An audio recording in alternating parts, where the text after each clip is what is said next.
ஒரு மந்திர சொல். இந்த பேரை தவிர்த்துட்டு தமிழ்நாட்டோட வரலாறு எழுதவே முடியாது. அந்த அளவுக்கு 2000 வருஷ வரலாற்று பின்னணியோட தமிழ்நாட்டிலே மிக முக்கியமான ஒரு ஊரா இருக்கு. சுத்தி மலைகளுக்கு நடுவுல நதிகள் பாய்ந்தோடுற இந்த ஊர்ல பூமிக்கடியில கனிம வளங்கள் நிறைஞ்சிருக்கு. இப்படி துருப்பிடிக்காத இரும்பு தாதுக்கள் நிறைந்த கஞ்சமலை இருக்கிறதும் நம்ம சேலம்ல தான். இனிப்பான மாங்கனிகள் கிடைக்கிறதும் நம்ம சேலம்ல தான். ஒட்டுமொத்த இந்தியாவோட 80% ஜவ்வரிசி, வெள்ளி கொலுசு தேவையை பூர்த்தி செய்யறதும் நம்ம சேலம் மாவட்டம் தான். அட்டு, வெண்பட்டு, தம்மம்பட்டி, மரச்செருப்பம்னு சொல்லிட்டு சேலம் மாவட்ட பெருமைகள் நீண்டுகிட்டே போகுது. இது மட்டும் இல்லாம வெள்ளையர்கள் ஆண்ட காலகட்டத்துல வெள்ளையர்களுக்கு மிகவும் பிடித்த மாவட்டமா சேலம் மாவட்டம் இருந்திருக்கு. அதனாலேயே 1792ல இந்தியாவிலே முதல் மாவட்டமா வெள்ளையர்கள் சேலம் மாவட்டத்தை உருவாக்கி இருக்காங்க. அப்பத்தி மெட்ராஸ் பிரசிடென்சில தென்னிந்தியாவிலே மிகப்பெரிய மாவட்டமா சேலம் மாவட்டம் தான் இருந்திருக்கு. இது எந்த அளவுக்கு பெருசுனா 7100 ஸ்கொயர் கிலோமீட்டருக்கு சேலம் மாவட்டம் பறந்து விரிஞ்சிருக்கு. இப்ப இருக்க சேலம், நாமக்கல், தர்மபுரி, கிருஷ்ணகிரி, திருப்பத்தூர்ல ஒரு பகுதி சேலம் மாவட்டத்தோட தான் இருந்திருக்கு. இந்த பக்கம் பெங்களூர் தாண்டினாலே சேலம் மாவட்டத்தோட எல்லை ஸ்டார்ட் ஆயிடும். அந்த அளவுக்கு சேலம் மாவட்டம் ரொம்பவே பெருசு. இது மட்டும் இல்லாம பிரிட்டிஷ் காலத்துல பல அதிகாரிகள் ஏற்காட்டுல வீடு கட்டி குடியேறி இருந்திருக்காங்க. 3rd செஞ்சுரி வரைக்குமே சேலம் டிஸ்ட்ரிக்ட்ல புத்திசம் அண்ட் ஜெயினிசம் தான் ஒரு மிக வளமான மதமா பின்பற்றப்பட்டிருக்கு. இதே மாதிரி சேலம் மாவட்டத்துல தான் காவல் தெய்வமான முனியப்பன் நிறைய காணப்படுது. 1866 நவம்பர் 1 சேலம் நகராட்சி உருவாக்கப்பட்டுச்சு. பிரிட்டிஷ் இந்தியாவோட கடைசி கவர்னர் ஜெனரல், நாட்டோட முதலமைச்சர், அது மட்டும் இல்லாம தேசிய காங்கிரஸ் தலைவர்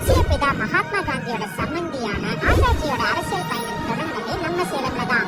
ராஜாஜி மாதிரி பெரிய பெரிய தலைவர்கள் பொறுப்பு வகித்த சேலம் நகராட்சி உருவாக்கப்பட்ட தினமான இன்று நவம்பர் 1 சேலம் தினமா கொண்டாடப்படுது. இது மட்டும் இல்லாம சேலத்துக்கு இன்னும் பல பெருமைகள் இருக்கு. இதெல்லாம் சொல்லி முடிக்க ஒரு நாளே பத்தாது. அதனால சேலத்துல வாழ்ற அனைவரும்